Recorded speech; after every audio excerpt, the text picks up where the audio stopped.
2 Kings 8. Now Elisha spoke to the woman whose son he had restored to life, saying, Arise, go with your household and sojourn wherever you can sojourn.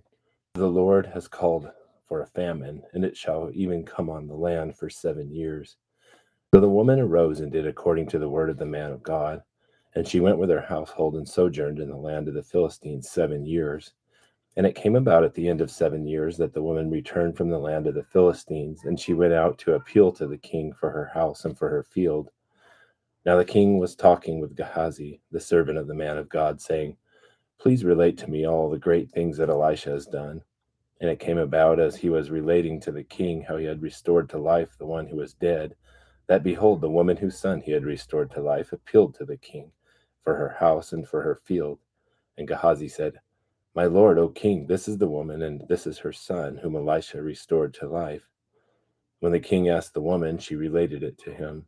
So the king appointed for her a certain officer, saying, Restore all that is hers and all the produce of the field, from the day that she left the land even until now. Then Elisha came to Damascus. Now Benhadad, king of Aram, was sick, and it was told him, saying, The man of God is come here. And the king said to Hazael, Take a gift in your hand and go to meet the man of God, and inquire of the Lord by him, saying, Will I recover from this sickness? So Hazael went to meet him, and took a gift in his hand, even every kind of good thing of Damascus, 40 camels' loads. And he came and stood before him and said, Your son, Benhadad, king of Aram, has sent me to you, saying, Will I recover from this sickness? Then Elisha said to him, Go, say to him, You shall surely recover, but the Lord has shown me that he will certainly die. And he fixed his eyes steadily on him until he was ashamed, and the man of God wept. And Hazael said, Why does my Lord weep? And then he answered, Because I know the evil that you will do to the sons of Israel. Their strongholds you will set on fire, and their young men you will kill with the sword, and their little ones you will dash to pieces, and their women and the child you will rip up. Then Hazael said, But what is your servant, who is but a dog, that he should do this great thing? And Elisha answered, The Lord has shown me that you will be king over Aram. So he departed from Elisha and returned to his master, who said to him, What did Elisha say to you? And he answered, He told me that you would surely recover. And it came about on the morrow that he took the cover and dipped it in water and spread it on his face, so that he died. And Hazael became king in his place.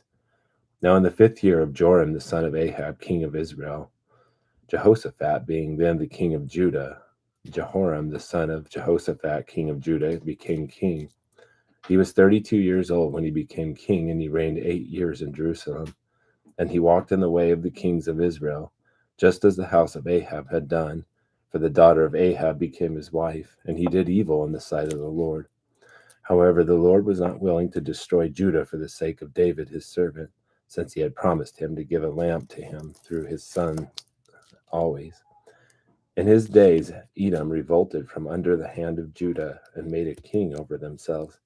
Then Joram crossed over to Zair, and all his chariots with him. And it came about that he arose by night and struck the Edomites who had surrounded him, and captains of the chariots, but his army fled to their tents. So Edom revolted against Judah to this day. Then Libnah revolted at the same time. And the rest of the acts of Joram and all that he did, are they not written in the book of the Chronicles of the kings of Judah? So Joram slept with his fathers and was buried with his fathers in the city of David.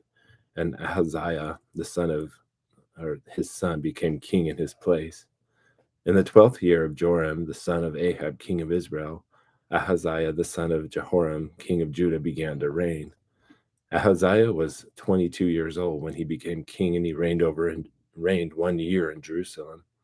And his mother's name was Athaliah, the granddaughter of Omri, king of Israel. And he walked in the way of the house of Ahab, and did evil in the sight of the Lord, like the house of Ahab had done, because he was the son-in-law of the house of Ahab. Then he went with Joram, the son of Ahab, to war against Hazael, king of Aram, at Ramoth Gilead, and the Arameans wounded Joram. So King Joram returned to be healed in Jezreel of the wounds which the Arameans had inflicted on him at Ramah, when he fought against Hazael, king of Aram. Then Ahaziah, the son of Jehoram, king of Judah, went down to see Joram the son of Ahab in Jezreel because he was sick.